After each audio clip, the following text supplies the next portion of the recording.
Hello student, तो last class में हमने डाइजेस्टिव सिस्टम के बारे में पढ़ना शुरू किया था और साथ ही साथ फूड और न्यूट्रिशन के कुछ इंपॉर्टेंट फैक्ट हैं उसके बारे में हमने बात की थी। तो डेफिनेटली आप सब याद कर चुके होंगे कि आपसे पूछेगा कि हमारे बॉडी में मेन सोर्स क्या है एनर्जी को प्रोड्यूस करने वाला, या जो हमारी कोशिकाओं और ऊतकों को मुख्य रूप से उसके निर्माण के लिए, उसकी मरम्मत के लिए क्या आवश्यक होगा, तो प्रोटीन। ये आंसर लेना है। ये हम कंप्लीट कर चुके थे।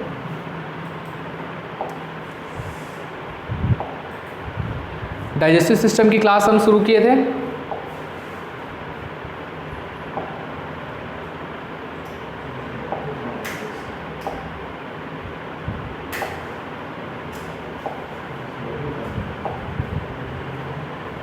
टेस्ट बर्ड, इसको याद रखना है, पेपिला कहते हैं। फेरिंग्स हो गया था, सलाइवा, यहाँ तक हम आए थे। ठीक है, तो इसी लास्ट क्लास यहीं तक हम क्लोज किए थे। इसी को एक बार फिर से वापस रिकॉल करते हैं, फिर अपने आगे वाली क्लास हम शुरू करते हैं। तो सलाइवा, सबसे पहले सलाइवा मतलब लार, हिंदी में कहेंगे लार। एक्चुअली आप में से मैसेज किया था कि हिंदी में, क्योंकि एक्चुअली ये जो मतलब सॉफ्टवेयर है वो इंग्लिश सपोर्ट करता है, हिंदी में थोड़ा सा टफ, मतलब जो इसको PDF कन्वर्ट करें तो प्रॉब्लम हो रहा है। तो आई विल मैनेज में, मैं इसको आप बना दूंगा हिंदी में भी, आपको हिंदी में भी और बोर्ड हिंदी और इंग्लिश दोनों में हम शेयर कर लेंगे। चलिए, सिंपल है, आपको ये जो नोट्स है वो मिल जाएगा और PPT भी मैं आपको सेंड कर दूंगा। तो हमने सलाइवा के बारे में बात किया था। आपसे पूछेगा कि सलाइवा यानी कि कहाँ से निकलता है, तो सलाइवरी ग्लैंड से निकलता है। सलाइवरी ग्लैंड जो है वो हमारे मुंह के बाद यहाँ पर जीभ के नीचे कुछ है, थोड़ा यहाँ पर पीछे है, उसको हम सलाइवरी ग्लैंड को पढ़ेंगे। यही डाइजेस्टिव ग्लैंड में सलाइवरी ग्लैंड भी हम लोग पढ़ लेंगे। ठीक, हमने सलाइवा के बारे में देखा था कि जो सलाइवा है यानी कि लार, उसमें पहला पॉइंट हमने क्या देखा कि कितना सीक्रेट होता है, उसका स्त्राव कितना है एक दिन में। तो एक दिन में करीब वो 1 से 1.5 लीटर स्त्राव होता है। उसका मेन इंपॉर्टेंट है उसका pH, ये इंपॉर्टेंट है। तो सलाइवा का pH क्या है पूछेगा तो 6.8। क्या है सलाइवा का pH? 6.8 है, याद रखिएगा 6.8। और स्लाइटली कैसा है, एसिडिक होता है। अमाउंट कितना है 1 to 1.5 लीटर, मतलब 1 से 1.5 लीटर होता है। इसमें वाटर कंटेंट कितना है 99.5% इसका वाटर कंटेंट है। इसमें याद रखिएगा कि सलाइवा क्या काम करता है, जैसे ही फूड खाना आप मुंह में लेकर जाएं तो वही जो है वो मुंह में सलाइवा को डाइजेशन भी करेगा और जो कुछ हार्मफुल बैक्टीरियाज हैं, जीवाणु हैं, उनको किल करने का, मारने का काम करता है। चलिए आगे बढ़ते हैं।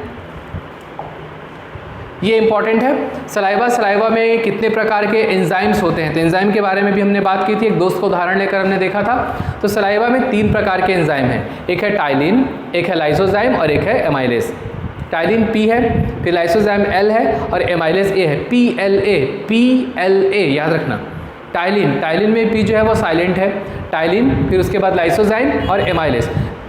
प्री में पहला क्वेश्चन आपसे पूछेगा कि मान लीजिए आपसे पूछेगा कि टाइलिन में से कहाँ पाया जाता है, टाइलिन एंजाइम कहाँ पाया जाता है, तो आंसर क्या लेना है, लार लेना है। दूसरा क्वेश्चन पूछेगा कि लार में कौन सा एंजाइम नहीं पाया जाता है, निम्न में से कौन सा एंजाइम जो है वो लार में या सलाइवा में नहीं पाया जाता है, तो आप PLS याद रख लेना, P for ptyalin, L for lysozyme, A for amylase.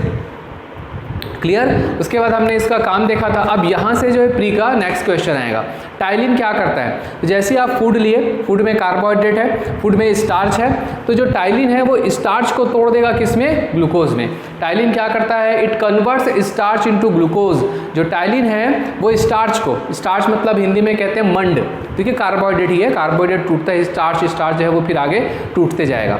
तो जो टाइलिन है वो क्या काम करता है, स्टार्च को ग्लूकोज में कन्वर्ट कर देता है, ये याद रखना है।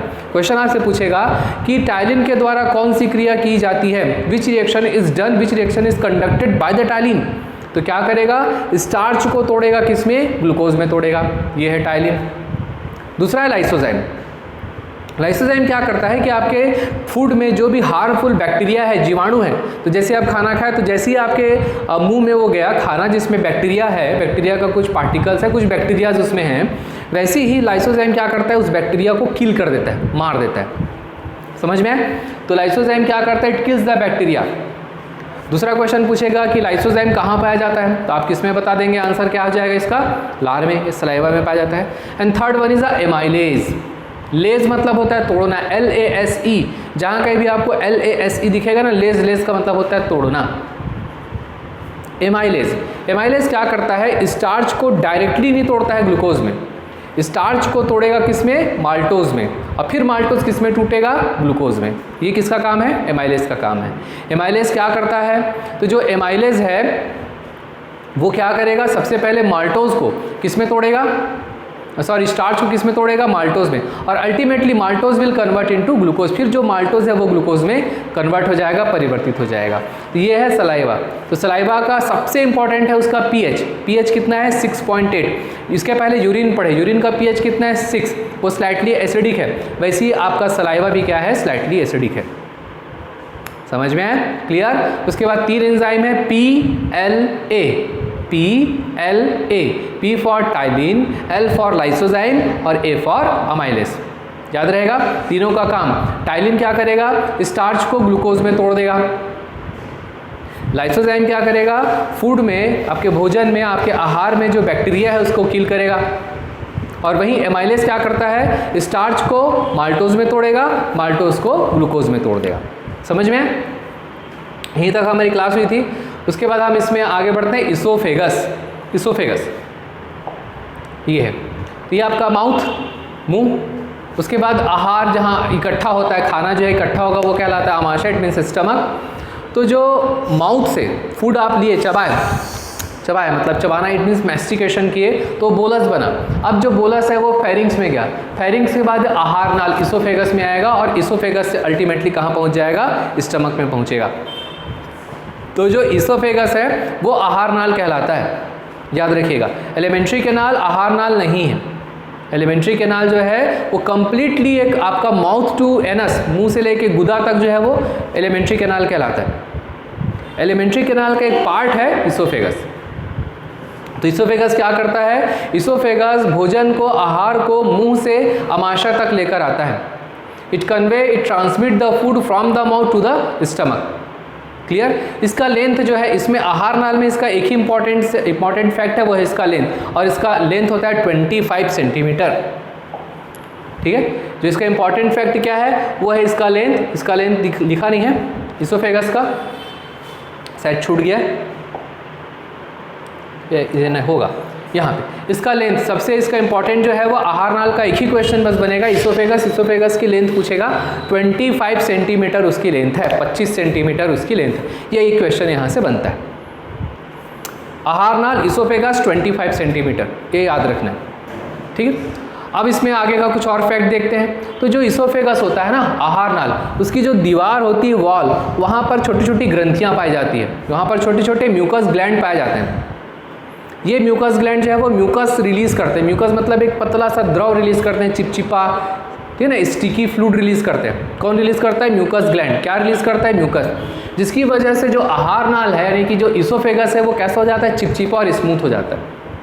तो जब आप खाना खाते हैं तो हो सकता है आप चिकन खा रहे हैं, है ना, मांसल है, या पिज़्ज़ा खा रहे हैं, बर्गर खा रहे हैं, उसको आप चबाएं तो वो हार्ड है, चबाओगे तो उतना एकदम सॉफ्ट नहीं हो जाता है, एकदम स्मूथ नहीं हो जाएगा। सलाइवा उसको तोड़ता है, थोड़ा चिपचिपा तो बना देता है। अब जो आहार नाल में म्यूकस है ना, वो उस फूड को नीचे की तरफ धकेलना शुरू कर देता है, फूड रुकता नहीं है, इसलिए आहार नाल इसोफेगस से फूड है वो कहाँ चला जाएगा, स्टमक में आ जाता है। क्लियर हो गया। तो आहार नाल मतलब इसोफेगस की वॉल में म्यूकस ग्लैंड होते हैं, म्यूकस ग्रंथियाँ होती है, जो म्यूकस रिलीज करता है, म्यूकस स्त्राव करता है, और उस म्यूकस के द्वारा आहार नाल चिपचिपा बनता है, और आहार नाल से भोजन होता हुआ धीरे धीरे सरकते सरकते कहाँ चला जाएगा, स्टमक में चला जाता है। मेंस का है ये, मेंस का पार्ट है, लेकिन प्री के हिसाब से आप पढ़ के रखिएगा। लेंथ कितनी है, 25 सेंटीमीटर। अभी आप समझिएगा कि जो एग्जाम का पैटर्न है वो मेंस से उठा रहा है टॉपिक को और वहाँ से क्वेश्चन दे रहा है। अब वो वाला ट्रेंड नहीं है कि आप इंपॉर्टेंट फैक्ट को पढ़ लिए और चले गए, ऐसा नहीं है। अब देखिएगा कि वो मेंस का जहाँ जो टॉपिक है ना, जो जोन है, वहाँ से प्री के लायक फैक्ट को उठा रहा है। समझ गए। तो ये हो गया आपका इसोफेगस। ठीक, इसको एक बार थ्योरी जो लिखा है पढ़ लेते हैं। It's wall secret mucus through their mucus gland, the wall of the oesophagus will be sticky and slippery due to this food, bolus will move to stomach. वही कह रहे हैं कि जो आहार नाल यानी कि इसोफेगस की वॉल है वो म्यूकस ग्लैंड रिलीज करेगा, म्यूकस ग्लैंड जो है वो म्यूकस रिलीज करेगा, जिसकी वजह से पूरा आहार नाल स्लिपरी हो जाएगा, स्टिकी हो जाएगा, और फूड इजीली जो है वो मूव कर जाएगा। प्री का एक ही क्वेश्चन, वो है उसका लेंथ। लेंथ को भूलना नहीं है। लेंथ कितना है, 25 सेंटीमीटर।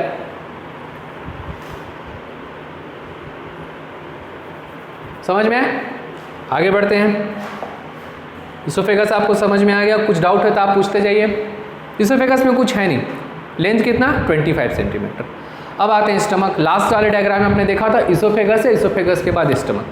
आप मुंह में लेके गए तो मुंह में लार में 3 PLA टाइलिन, लाइसोजाइम, एमाइलेज काम किया। फूड आहार नाल में गया। आहार नाल यानी इसोफेगस में कोई भी डाइजेशन की प्रोसेस नहीं होती है। क्वेश्चन बन गया कि यहाँ आहार होता है, यहाँ पाचन होता है, डाइजेशन होता है, आहार नाल में हो रहा है क्या? वहाँ कुछ नहीं हो रहा है। वहाँ से केवल जो फूड है वो कहाँ आएगा? स्टमक में आ जाएगा, आपके खाने की थैली में आ जाएगा। अब यहाँ से क्वेश्चन बनेगा, आपसे पूछेगा कि एलिमेंट्री कैनाल, जो हमारा पाचन तंत्र है ना, उसको 2 हिस्सों में बांटा गया था, एलिमेंट्री कैनाल और ग्लैंड। तो जो एलिमेंट्री कैनाल है उसका सबसे बड़ा, सबसे डाइजेस्ट, उसका सबसे फैला हुआ भाग कौन सा है? उसका सबसे वाइडेस्ट पार्ट कौन सा है पूछेगा, तो कौन सा? स्टमक। ये हो गया पहला क्वेश्चन। पहला क्वेश्चन क्या बोल रहा है कि widest part of the alimentary canal, alimentary canal की सबसे चौड़ी जो है वो सबसे चौड़ा भाग कौन सा है? तो कौन सा है? स्टमक। पहला क्वेश्चन क्लियर हो गया। The widest part of the alimentary canal like a bag is a stomach. Stomach कहलाता है। अब इस स्टमक में क्या होता है? आप खाना खाए, खाना जो है वो इसोफेगस से, अब मैं इसोफेगस बोलूँ समझ जाएंगे, अमाशय ना बोल के स्टमक बोलूँ समझ जाएंगे, ठीक है। अब आप खाना खाए, इसोफेगस से खाना कहाँ चला गया? स्टमक में चला गया। स्टमक में जो वो एक रिजर्वायर है, मतलब वो एक संग्रह करने वाला फूड, उसमें चला गया। अब वहाँ पर फिर से डाइजेशन होगा, स्टमक में भी डाइजेशन होगा। तो स्टमक में छोटी छोटी ग्रंथियाँ पाई जाती है जो स्टोमल ग्लैंड, हिंदी में बोलते हैं जठर ग्रंथियाँ या गैस्ट्रिक ग्लैंड, यहाँ पाई जाती है। प्री का क्वेश्चन देखिए, गैस्ट्रिक ग्लैंड पूछ सकता है, स्टोमल या स्टोमल ग्लैंड तो आपसे पूछेगा नहीं क्योंकि आप स्टमक लगा लेंगे। हिंदी में बोलते हैं उसको जठर ग्रंथियाँ और इंग्लिश में बोलते हैं गैस्ट्रिक ग्लैंड। ये है प्री का क्वेश्चन। पूछेगा आपसे कि जठर ग्रंथियाँ कहाँ पाई जाती है? The gastric gland is found in, तो कहाँ पाई जाती है? गैस्ट्रिक ग्लैंड आपका स्टमक में पाया जाता है। प्री का क्वेश्चन अलग करते जाइए, समझ में आए? गैस्ट्रिक ग्लैंड हिंदी और इंग्लिश दोनों याद रखिएगा। गैस्ट्रिक है ना, उसको हिंदी में गैस्ट्रिक लिख देगा और पूछेगा गैस्ट्रिक ग्रंथियाँ या गैस्ट्रिक ग्लैंड कहाँ पाई जाती है। आप जहाँ कहीं भी गैस्टर वर्ड दिखेगा GASTER, तो दन से आप स्टमक लगा लेना आंसर। ये है प्री का क्वेश्चन कि गैस्ट्रिक ग्लैंड कहाँ पाई जाती है। तो ये जो गैस्ट्रिक ग्लैंड है वो स्टमक यानी कि अमाशय की दीवार पे यानी कि उसकी वॉल पे पाई जाती है। ये क्या रिलीज करती है? ये गैस्ट्रिक जूस रिलीज करती है, ये कुछ एंजाइम्स रिलीज करता है स्टमक। पहला क्वेश्चन अलग हो गया। ये गैस्ट्रिक ग्लैंड कहाँ पाया जाता है? एलिमेंट्री कैनाल का वाइडेस्ट पार्ट कौन सा है? 2 क्वेश्चन हो गए। या किसी का मैसेज है? ओके, पहले स्टमक कंप्लीट करते हैं फिर पूछेगा। अब देखिए ये ग्लैंड क्या रिलीज करता है? तो ये ग्लैंड 2 एंजाइम रिलीज कर रहा है। कौन कौन सा? पेप्सिन और रेनिन। कौन कौन सा? पेप्सिन और रेनिन, 2। तो कैसे याद रखेंगे? आप क्या पीते हो? जैसे आप क्रिकेट विकेट खेलते हो या कुछ भी करते हो या एड देखते हो ना क्रिकेट का, क्या पीते हैं लोग? पेप्सी, ठीक है। तो एक खिलाड़ी बोला पेप्सी को देना रे, पेप्सी को देना रे, तो पेप्सी और रे मतलब रेनिन। तो पेप्सिन और रेनिन ये है उसका नया क्वेश्चन कि पूछेगा आपसे पेप्सिन और रेनिन एंजाइम कहाँ पाए जाते हैं? तो स्टमक में पाए जाते हैं। कौन रिलीज करता है? गैस्ट्रिक ग्लैंड रिलीज करते हैं। इसके पहले जब मैं आपको मिल्क पढ़ाया था तो मैं आपको बताया था कि मिल्क का जो प्रोटीन है उसको पाचन करने का काम कौन करता है? रेनिन एंजाइम करता है। याद है? मिल्क में पढ़े थे हमने। एक मिनट, किसी का शायद डाउट है, क्वेश्चन है? नो। चलिए अब देखते हैं। कैसे 2 ही लोग जुड़े हैं आज, बाकी लोग कहाँ हैं? 2 पार्टिसिपेंट।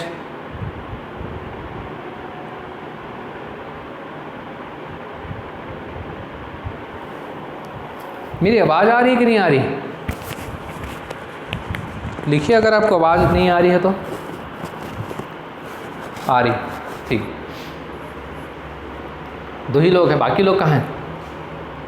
लॉकडाउन ख़त्म होने का एंजॉय कर रहे हैं। चलिए आगे बढ़ते हैं। 2 लोग आप 2 ही लोग बहुत से हैं, 2 लोग मिलकर 200 के बराबर हैं। पढ़ लेते हैं, कंप्लीट करते हैं टॉपिक। अब देखिए क्या मिला हमें? एक क्वेश्चन कि पेप्सिन और रेनिन जो एंजाइम है वो कहाँ पाया जाता है? कहाँ पाया जाता है? स्टमक में पाया जाता है। एक और क्वेश्चन रेनिन वाला हम कर चुके थे कि दूध की जो प्रोटीन है उसका पाचन करने का काम कौन करता है? रेनिन करता है। ये अच्छे क्वेश्चन हो गए कि pepsin and rennin enzymes which digest the protein, मिल गया यहाँ पे। ये क्या करता है? प्रोटीन का डाइजेशन करता है। समझ में?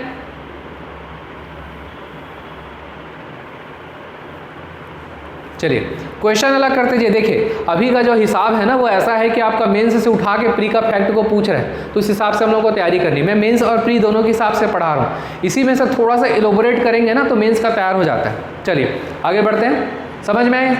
इसके अलावा स्टमक क्या करता है? तो स्टमक की जो ग्लैंड्स होती है ना वो HCl हाइड्रोक्लोरिक एसिड भी रिलीज करती है। HCl, जैसे आप खाना खाएं, जो नॉन वेजिटेरियन होते हैं वो खाना खाते खाते उसकी कुछ हड्डियों के टुकड़ों को भी खाते हैं, चला जाता है अंदर, ठीक है।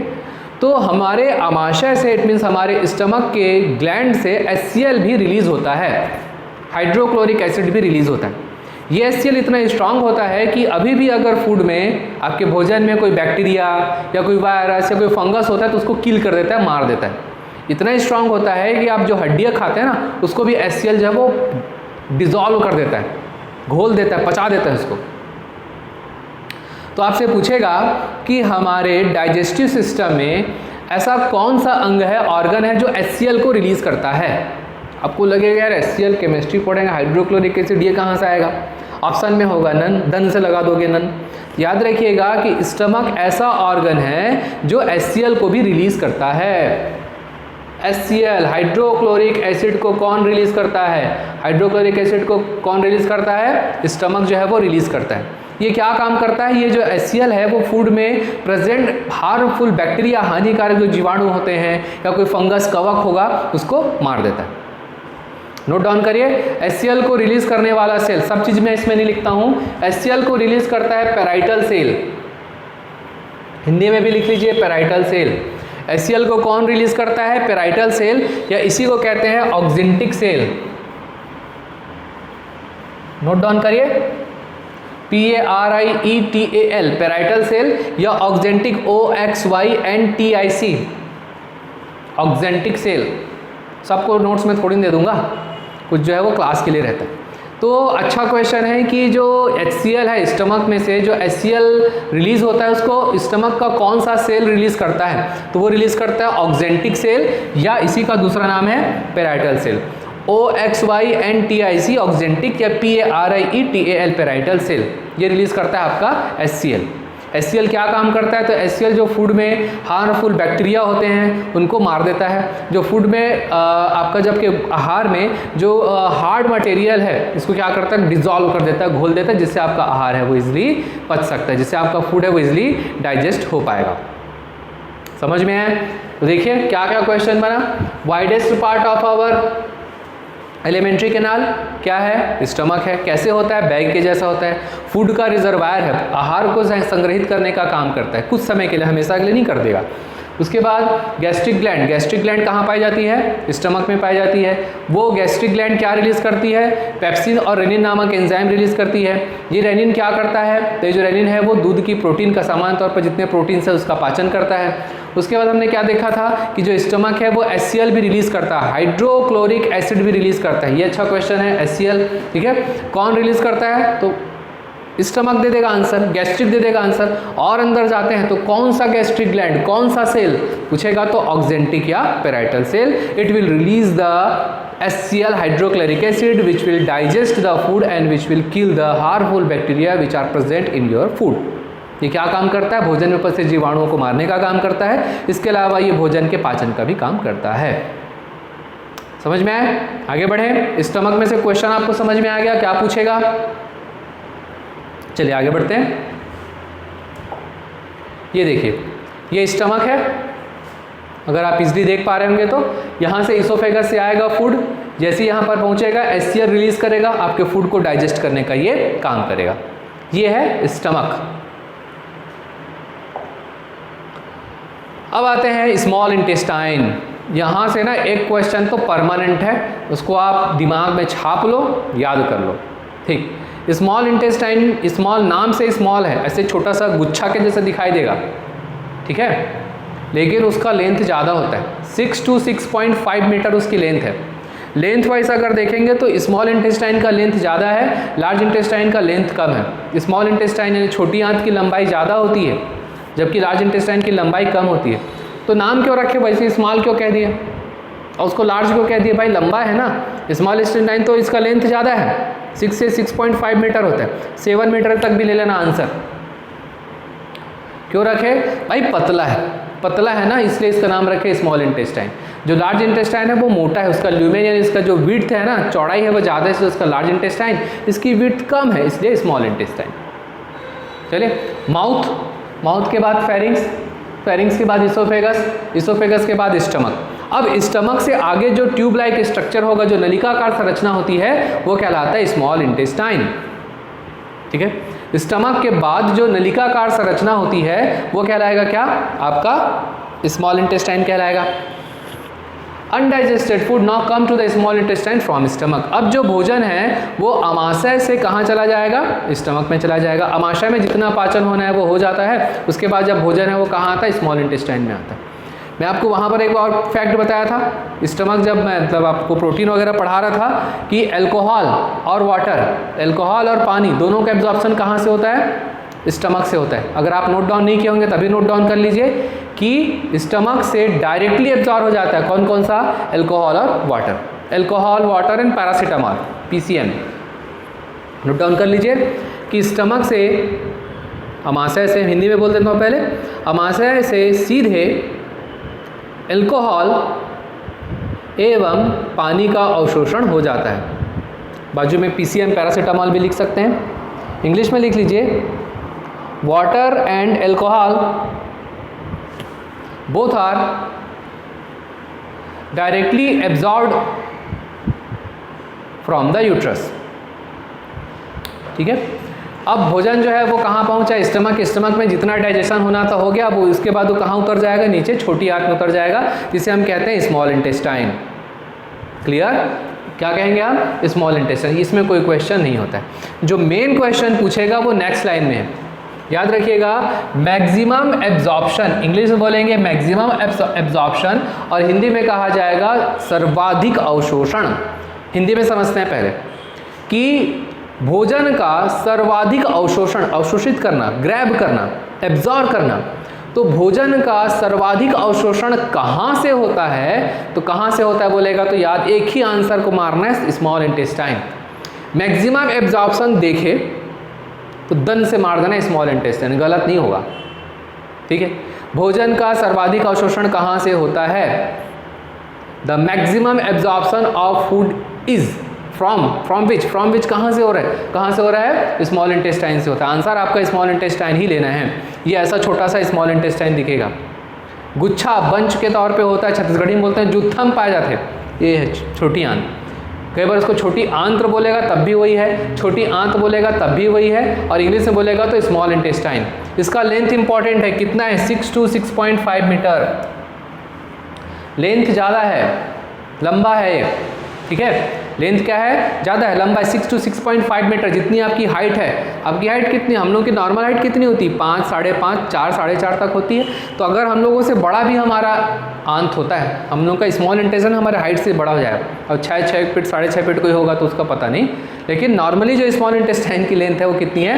6 to 6.5 मीटर। 2 ही क्वेश्चन है इसमें और दोनों बहुत इंपॉर्टेंट हैं। ये क्वेश्चन आप स्टार मार्क कर लीजिएगा, ये क्वेश्चन बहुत इंपॉर्टेंट है, बहुत इंपॉर्टेंट है, याद रखना है। ठीक है, क्या क्वेश्चन है? भोजन का सर्वाधिक अवशोषण कहाँ होता है? स्मॉल इंटेस्टाइन में होता है। The maximum part of food is absorbed from which answer will be the small intestine. Total length कितना? 6 to 6.5 मीटर। इंटरव्यू का क्वेश्चन, भाई स्मॉल इंटेस्टाइन को स्मॉल इंटेस्टाइन क्यों कहा जाता है? भाई उसकी लंबाई तो ज़्यादा है, 6.5 मीटर तो टोटल यही है, तो क्यों कहा जाता है? उसका आंसर देना है, क्योंकि उसकी जो चौड़ाई है वो कम है, इसलिए उसे स्मॉल इंटेस्टाइन कहा जाता है। जबकि लार्ज इंटेस्टाइन की लेंथ कम है, 1 से 1.5 मीटर ही है, लेकिन उसका जो चौड़ाई है ना वो ज़्यादा है, इसलिए लार्ज इंटेस्टाइन कहलाए। ठीक, आगे बढ़े, यहाँ तक समझ में? स्मॉल इंटेस्टाइन के क्वेश्चन अलग कर लिए। अब प्री का नया क्वेश्चन, मतलब नेक्स्ट क्वेश्चन आ जाते हैं कि छोटी आंत के कितने भाग होते हैं? How many parts of the small intestine? 3। कितने भाग होते हैं? 3। आपको ऐसे आंसर ले लेना। प्री का क्वेश्चन अलग कर लिए कि स्मॉल इंटेस्टाइन के कितने पार्ट हैं, छोटी आंत के कितने भाग होते हैं, उसके 3 भाग हैं। नाम, सबसे पहले डियोडिनम, फिर जेजुनम, फिर इलियम। पहले डियोडिनम, फिर जेजुनम, फिर इलियम। डीजी, डी जे आई, डीजी, डी को डी कर लो, जे आई को जी कर लो, डी जी, या दीदी जी, दीदी जी ऐसे कर लो। D for duodenum, J for jejunum और आई फॉर इलियम।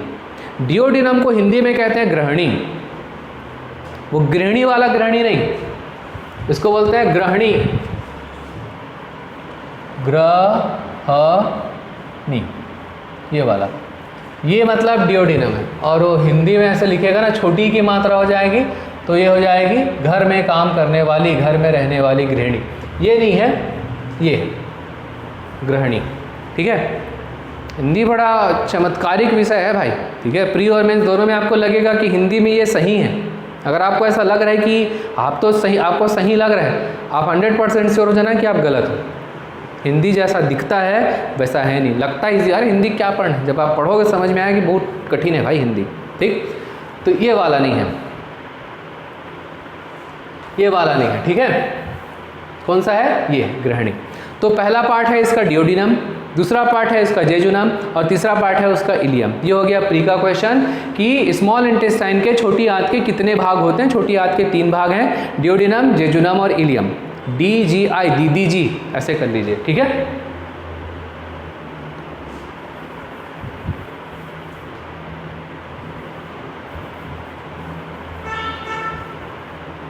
चलिए सबसे पहले हम देखते हैं डियोडिनम।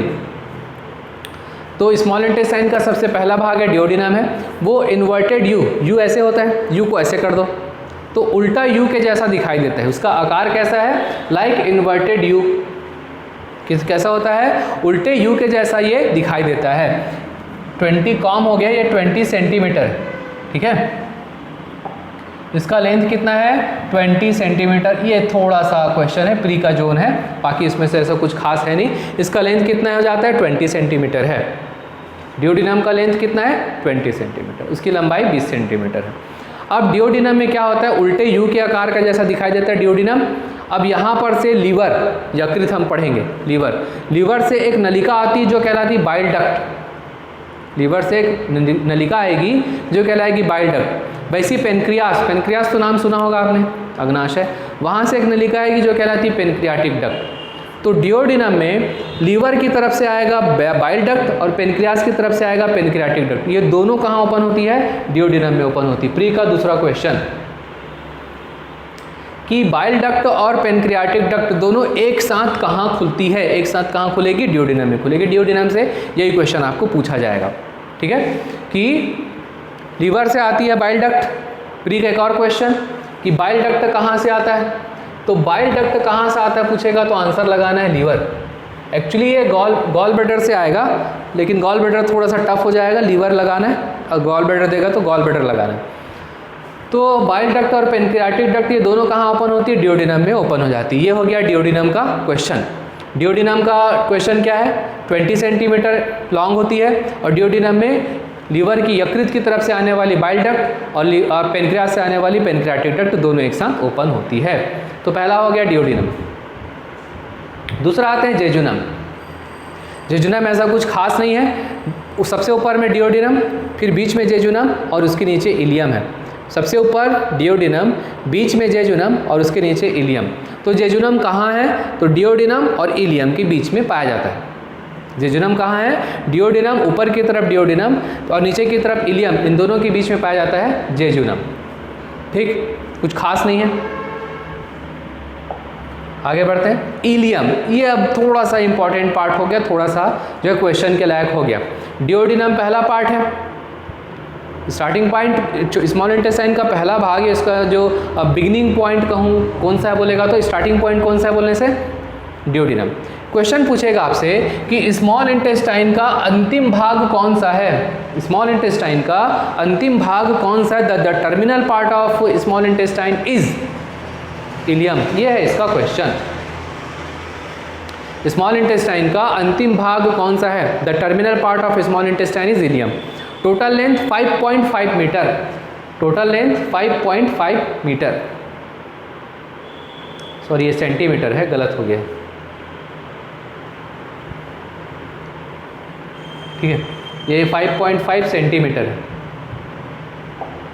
ये सेंटीमीटर है, ठीक है, सुधार लेना, 5.5 सेंटीमीटर, ठीक है। ड्यूडेनम, जेजुनम और इलियम। इलियम जो है वो स्मॉल इंटेस्टाइन का छोटी आंत का सबसे अंतिम भाग है। टोटल लेंथ इसकी जो है वो 5 सेंटीमीटर है। अब 5.5 सेंटीमीटर। अब यहाँ से क्वेश्चन बनेगा, तो जो स्मॉल इंटेस्टाइन है, ड्यूडेनम, जेजुनम और इलियम, तो ख़ास तौर पर जेजुनम और इलियम की तरफ हम आते हैं, तो उसके दीवार के अंदर उंगली के समान छोटी छोटी ऐसे ना फिंगर लाइक प्रोसेस होती है, उंगली के समान कुछ उसमें से ग्रोथ होता है, कुछ स्ट्रक्चर होता है। इसी उंगली के समान स्ट्रक्चर से ना, जैसे अपन खाना खाए, चिकन खाए, रोटी खाए, चावल खाए, जो भी आप खाना खा रहे हो, फूड लिए, फूड जो है वो माउथ में डाइजेस्ट हुआ, स्टमक में डाइजेस्ट हुआ, इंटेस्टाइन, स्मॉल इंटेस्टाइन में एब्जॉर्ब हुआ। तो कैसे एब्जॉर्ब होता है, कैसे अवशोषित होता है? तो हमारी जो छोटी आंत है स्मॉल इंटेस्टाइन, वहाँ ऐसे उंगलियों के समान प्रोसेस होते हैं, फिंगर लाइक प्रोसेस होते हैं। ये फिंगर लाइक प्रोसेस कहलाते हैं स्वादांकुर, हिंदी में बोलते हैं स्वादांकुर और इंग्लिश से बोलते हैं उसको विलाई। बिलाई नहीं है भाई, बिलाई नहीं है ना, विलाई, विलाई, VILAI, विलाई। तो इसी विलाई से, इसी स्वादांकुर से भोजन का अवशोषण होता है। ये विलाई स्मॉल इंटेस्टाइन में मैक्सिमम पाई जाती है, इसीलिए स्मॉल इंटेस्टाइन में ही भोजन का सर्वाधिक भाग का अवशोषण होता है। थोड़ा सा अवशोषण जो है वो स्टमक में होता है, ठीक है। तो मैक्सिमम पार्ट फूड का कहाँ एब्जॉर्ब हो रहा है, कहाँ अवशोषित हो रहा है आपका? स्मॉल इंटेस्टाइन में। क्यों हो रहा है? क्योंकि स्मॉल इंटेस्टाइन की दीवार पर उंगलियों के समान छोटी छोटी संरचनाएं पाई जाती है, जिन्हें विलाई कहते हैं, स्वादांकुर कहते हैं। और इन्हीं स्वादांकुर को मत याद रखिएगा, विलाई को याद रखिएगा, कि विलाई उसके लिए परफेक्ट वर्ड है। और इसी विलाई से भोजन क्या हो जाता है? अवशोषित होता है। तो उसी को कह रहे हैं कि इनर वॉल, इसका जो इनर वॉल है वो, उसमें क्या होता है? फिंगर लाइक प्रोसेस होते हैं, उंगलियों के समान संरचनाएं होती है, जो विलाई कहलाती है। इसी विलाई से फूड का एब्जॉर्प्शन, यानी कि फूड का अवशोषण, भोजन का अवशोषण होता है। इसीलिए कहा गया है कि सबसे ज़्यादा अवशोषण कहाँ होता है बोलेगा तो स्मॉल इंटेस्टाइन में। आपको एक ही क्वेश्चन है, इसमें से एक ही क्वेश्चन पूछता है, वो है भोजन का सर्वाधिक अवशोषण कहाँ होता है? तो स्मॉल इंटेस्टाइन में होता है। यहाँ तक आपका कुछ नया कॉन्सेप्ट के साथ है, और अगर आपसे क्वेश्चन पूछेगा क्यों, तो उसका आंसर समझ में आए। छोटी आंत के 3 पार्ट हैं, डियोडिनम, जेजुनम, इलियम। डियोडिनम इन्वर्टेड सी शेप का होता है। डियोडिनम जो है उसमें 2 नलिकाएं, 2 डक्ट ओपन होती है। लीवर की तरफ से आएगा बाइल डक्ट और पेनक्रियास से आएगा पेनक्रियाटिक डक्ट ओपन होता है। डियोडिनम, जेजुनम, डियोडिनम और इलियम के बीच का हिस्सा जो है वो जेजुनम कहलाता है। इलियम जो है वो टर्मिनल पार्ट है स्मॉल इंटेस्टाइन का। स्मॉल इंटेस्टाइन छोटी आंत का सबसे अंतिम भाग है। टोटल लेंथ 5.5 सेंटीमीटर होती है। यहाँ पर आपका भोजन का सर्वाधिक अवशोषण यहीं पे होता है, ठीक है। इसके पहले एक इंपॉर्टेंट फैक्ट में मैं आपको फूड और न्यूट्रिशन में बताया था कि कार्बोहाइड्रेट और प्रोटीन इस फूड टोटल डाइजेस्ट हो जाता है बॉडी में। सर फूड टोटल डाइजेस्ट बचा ना, लार्ज इंटेस्टाइन बचा है, अभी पढ़ेंगे, इसका आंसर मिल जाएगा आपको अभी। यहाँ देखिए, मैं थोड़ा सा काला दिख रहा हूँ, आप डायग्राम की तरफ देखिए, वो है आपका स्मॉल इंटेस्टाइन, ठीक है। यहाँ पर ये वाला हिस्सा है इसका, ये है स्मॉल इंटेस्टाइन, ठीक। अब स्मॉल इंटेस्टाइन के अंदर अगर आप देखोगे कि ये फोल्ड है, अब यहाँ पर देखिए छोटे छोटे इसमें उंगली के समान संरचनाएं होती है। ये है विलाई, यहाँ पर देखिए ये वाला, ये इसमें भी आप देखोगे तो यहाँ पर ये देखो, तो जो उंगली के समान संरचनाएं आपको दिखाई दे रही है, यही क्या है? आपका विलाई है। ये वाला हिस्सा, इसमें ये वाला हिस्सा जो नीचे की तरफ है,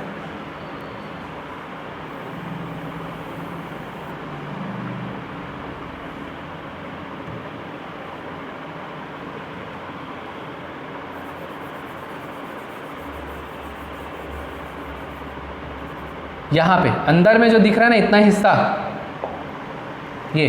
ये स्मॉल इंटेस्टाइन है। ये बाहर वाला लार्ज इंटेस्टाइन है। ये स्मॉल इंटेस्टाइन है, ये लार्ज इंटेस्टाइन है। तो स्मॉल इंटेस्टाइन को जब हम और उसके अंदर की तरफ से देखेंगे तो यहाँ पर आपको दिखाई देगा ऐसे फिंगर लाइक प्रोसेस है। ये है इसका विलाई। यही जो विलाई है वो फूड को एब्जॉर्ब कर लेता है, अवशोषित कर लेता है। समझ में? अब आपका जो क्वेश्चन था कि क्या फूड कंप्लीटली बॉडी में एब्जॉर्ब हो जाता है। देखिए आप खाना खाए तो पाचन की प्रक्रिया कहाँ से शुरू होती है। क्वेश्चन बन गया प्री का कि मनुष्य के शरीर में पाचन की प्रक्रिया कहाँ से शुरू होती है। मुंह से शुरू हो जाती है। टाइलिन तोड़ रहा था, स्टार्च को ग्लूकोज में तोड़ रहा था, एमाइलेज तोड़ रहा है, तो यहाँ से शुरू हो गया। इसोफेगस भाग लेता है क्या? नहीं लेता है। स्टमक में भी डाइजेशन हो जाता है। प्रोटीन तोड़ रहा है ना, प्रोटीन कार्बोहाइड्रेट टूट रहा है वहाँ, फिर वो अवशोषण हुआ कहाँ? स्मॉल इंटेस्टाइन में। अब जितना आपका खाना आप खाए हैं ना वो पचता है, पचने के बाद जहाँ जहाँ से उसका पोषक तत्व चाहिए था वही 7 पोषक तत्व जो बहुत पहले पढ़े थे, carbohydrate, protein, nucleic acid, fat, minerals, water, 7 पढ़े थे, 7 न्यूट्रिएंट एलिमेंट। ये जो है वो फूड से उसको एब्जॉर्ब कर लेता है। कौन एब्जॉर्ब करेगा, कौन अवशोषित करेगा? अभी देखिए स्मॉल इंटेस्टाइन अवशोषित कर लेता है। तो अब पूरा जब खाना वाना पच गया अच्छी तरीके से, तो अब आपके खाने में पानी की मात्रा है। आप पानी पियोगे ना खाना खाने के बाद या खाना खाने के समय पानी पियोगे, तो अब जितना खाना पचना था, जितना डाइजेशन होना था वो डाइजेस्ट हो गया, जितना अवशोषित होना था वो अवशोषित हो गया। अब जो बच रहा है उसकी शरीर को आवश्यकता नहीं है। आप जो खाएंगे वो डाइजेस्ट होगा। डाइजेस्ट होने के बाद अब जो ऐसा पदार्थ बच रहा है जिसको हमारे शरीर की आवश्यकता नहीं है उसमें, लेकिन हाँ पानी है, तो पानी को कौन अवशोषित करेगा पूछेगा तो लार्ज इंटेस्टाइन। कौन अवशोषित करेगा? लार्ज इंटेस्टाइन अवशोषित करेगा। ये है इसका क्वेश्चन। एब्जॉर्प्शन ऑफ वाटर, जो लार्ज इंटेस्टाइन है उसका काम क्या है? जल का अवशोषण करना। आपके खाने में जो भी पानी की मात्रा होगी उसको अवशोषित करने का काम कौन करेगा? लार्ज इंटेस्टाइन करेगा। कैसे करेगा? अब स्मॉल इंटेस्टाइन के 3 पार्ट आपको याद हो गया होगा, डिओडिनम, फिर जेजुनम, फिर इलियम। पहला डिओडिनम, दूसरा जेजुनम और तीसरा इलियम। अब ये इलियम है, ये ओपन होगा कहाँ? लार्ज इंटेस्टाइन में ओपन होगा। इलियम जो इंटेस्टाइन का सबसे लास्ट टर्मिनल पार्ट था, अब ये नया बड़ा चौड़ा वाइडेस्ट ट्यूब लाइक स्ट्रक्चर में नलिकाकार संरचना में ओपन होता है। ये कहलाता है क्या? Large intestine. लेंथ याद रखिएगा 1.5 मीटर। लेंथ कितना है? 1.5 मीटर। स्मॉल इंटेस्टाइन का कितना था? 6 to 6.5 मीटर, जबकि इसका लेंथ कितना है? मात्र 1.5 मीटर है। कितना है इसका?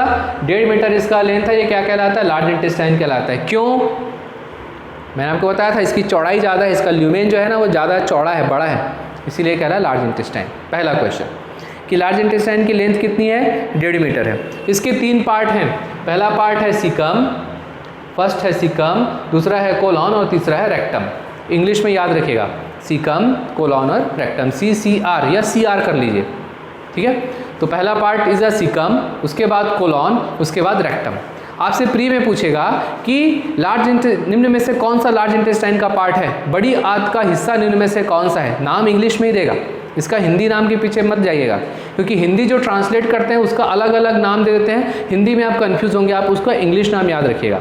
तो लार्ज इंटेस्टाइन के 3 part, caecum, first one is a caecum, second one is a colon and third one is a rectum. 3 part है, सीकम, कोलॉन और रेक्टम। याद रहेगा, CR से याद रखना है, सीकम, कोलॉन और रेक्टम। सीकम पहला हिस्सा है, उसके बाद कोलॉन शुरू हो जाता है, ऐसे ऊपर जाएंगे तो असेंडिंग कोलॉन, अगर ऐसे ट्रांसवर्स जाएंगे तो ट्रांसवर्स कोलॉन, नीचे उतरेगा तो डिसेंडिंग कोलॉन, एस शेप का होगा तो सिग्मॉइड कोलॉन, और लास्ट में आएगा कहाँ? रेक्टम में आएगा।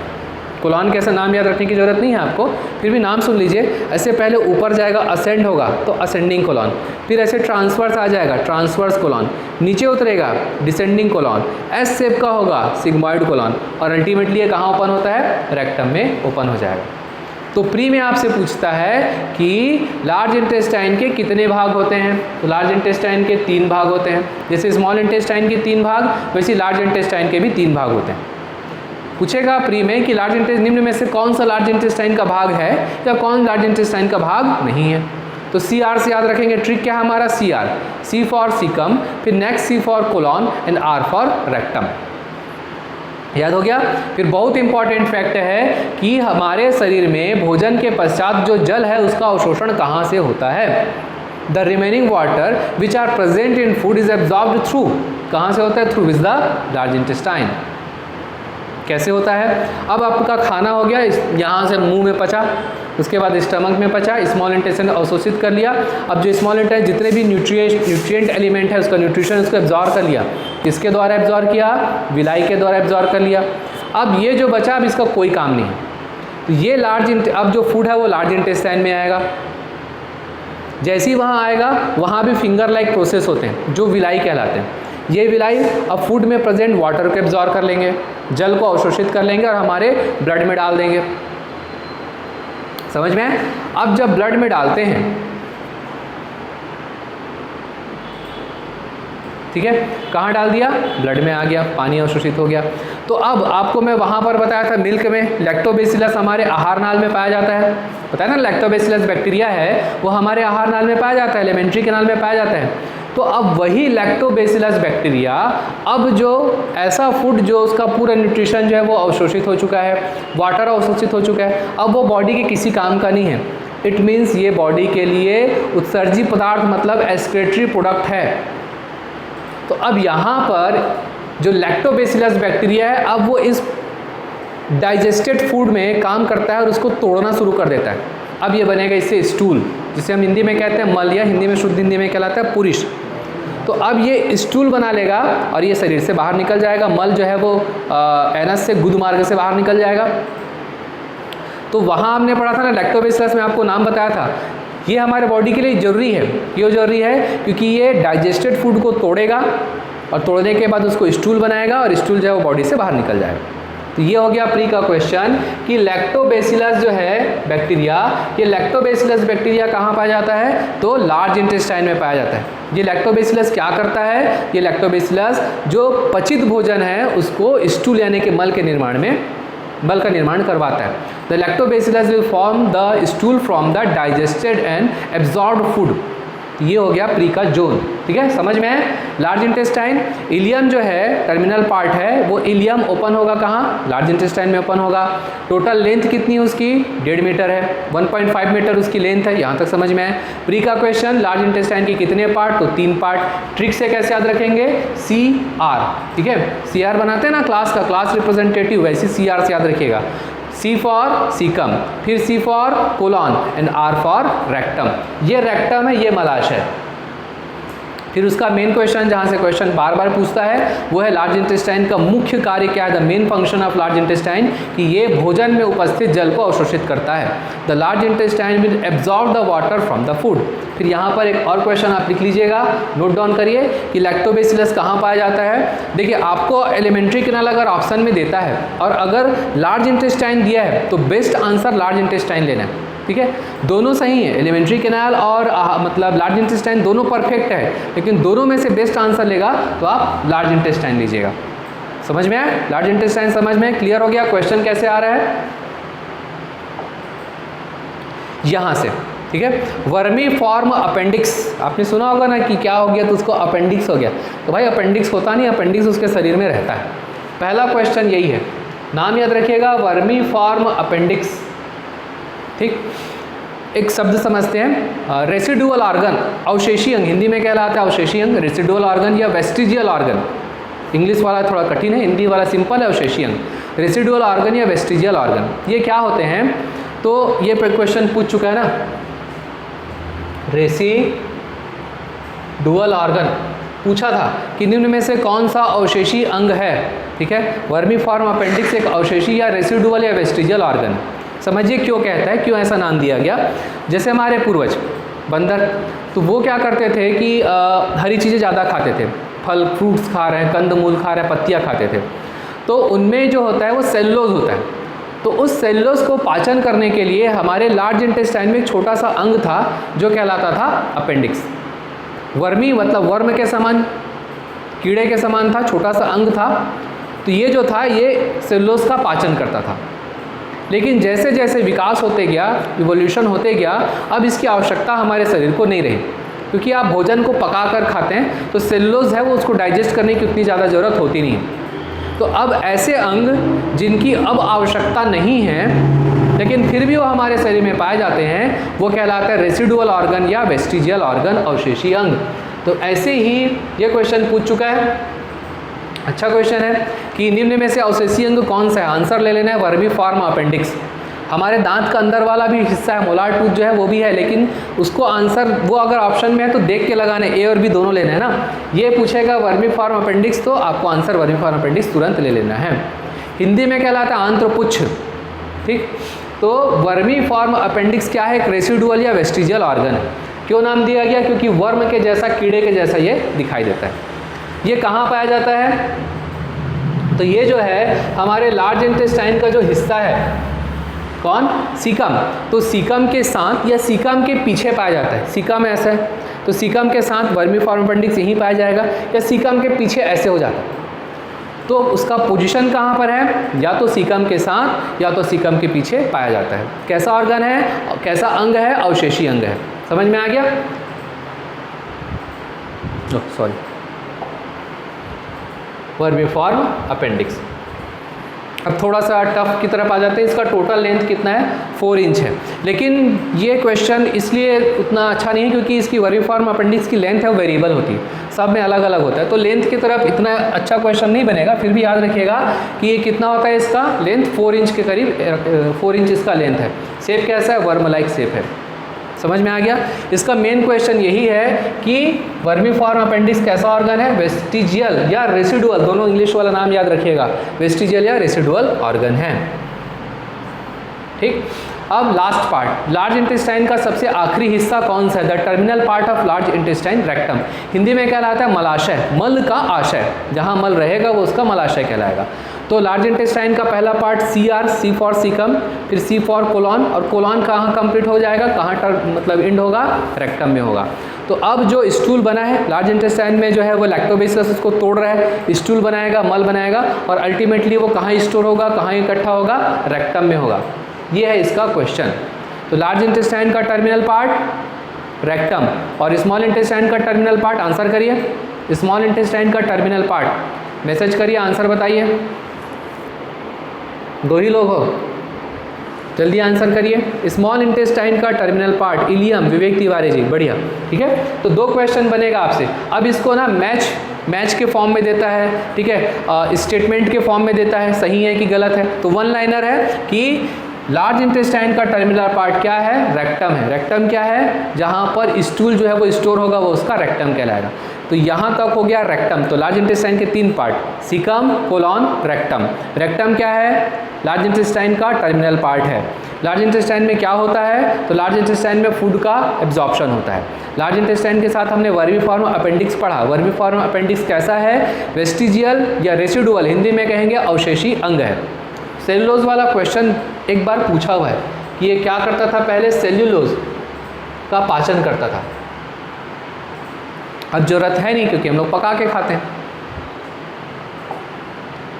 ठीक है। लीवर, या ये बहुत इंपॉर्टेंट है, लीवर को आप इंपॉर्टेंट डाल लीजिएगा। लीवर से कंटिन्यू क्वेश्चन पूछा जाता है, इंपॉर्टेंट है, ठीक है, बहुत अच्छा है, इससे क्वेश्चन पूछा जाता है। ये वाला तो हम लोग पढ़ चुके हैं। Largest gland of the human body, liver, ये हमने पहले भी पढ़ लिया था, ग्लैंड वाले फैक्ट में देखा था। तो largest gland of the body बोलेगा तो लीवर ले लेना है, यकृत। लेकिन लार्जेस्ट एंडोक्राइन ग्लैंड बोलेगा तो क्या आंसर लेना है? बताइए, आंसर करिए। लार्जेस्ट एंडोक्राइन ग्लैंड, आंसर करिए, जल्दी आंसर करिए। लार्जेस्ट एंडोक्राइन ग्लैंड, ग्लैंड में हमने पढ़ा है,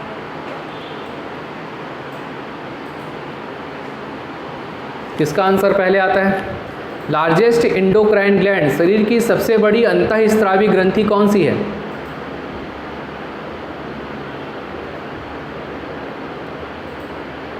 पिट्यूटरी, विवेक तिवारी जी, बढ़िया आंसर। पिट्यूटरी नहीं, पिट्यूटरी नहीं है, पिट्यूटरी नहीं है, गलत आंसर। लार्जेस्ट बोल रहा हूँ, largest endocrine gland, pituitary is the smallest endocrine gland. हाँ, थायराइड, सही आंसर।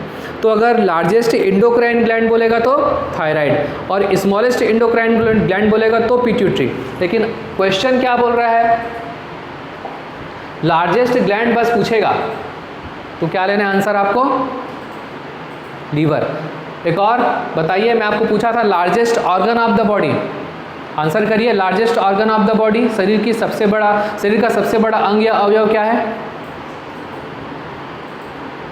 आंसर करिए जल्दी।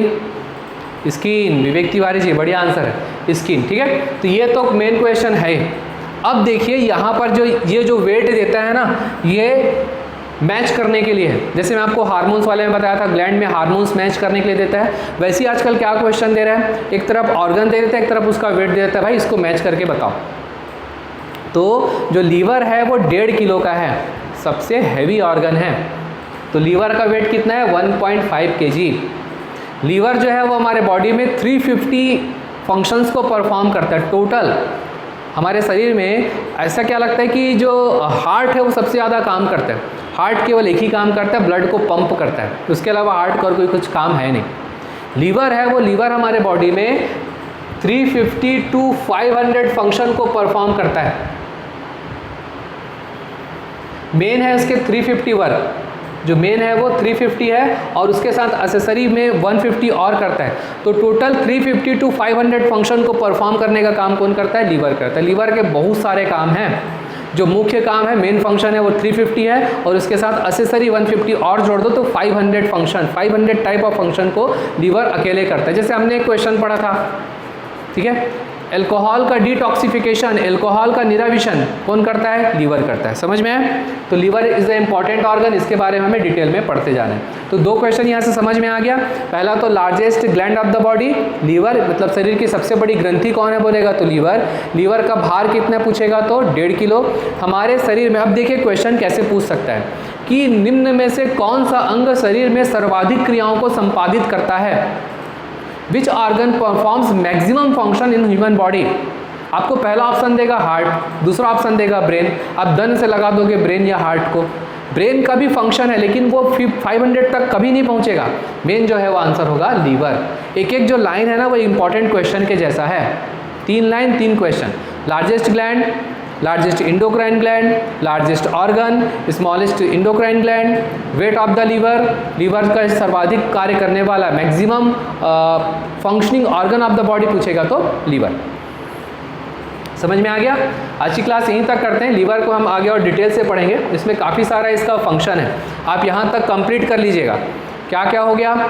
इंपॉर्टेंट फैक्ट्स से शुरू किए थे, उसके बाद डाइजेस्टिव सिस्टम देखे, डेफिनेशन देखे, फिर पार्ट्स देखे, पार्ट में एलिमेंट्री कैनाल शुरू किए, माउथ पढ़े, टंग पढ़े, फिर फेरिंग्स, फिर इसोफेगस, फिर स्टमक, फिर small intestine 3 part, duodenum, jejunum, ileum, फिर large intestine 3 part, caecum, colon, rectum. Rectum के बाद आप इंपॉर्टेंट ऑर्गन शुरू किया क्या? लीवर। यहाँ तक आप कंप्लीट करके रखिएगा, कल आप डाउट से साथ शुरू करेंगे और कल जो है आपका ये टॉपिक कंप्लीट हो जाएगा। ठीक है, कोई डाउट हो तो आप कल क्लास में आते ही पूछिएगा। Okay, thank you very much.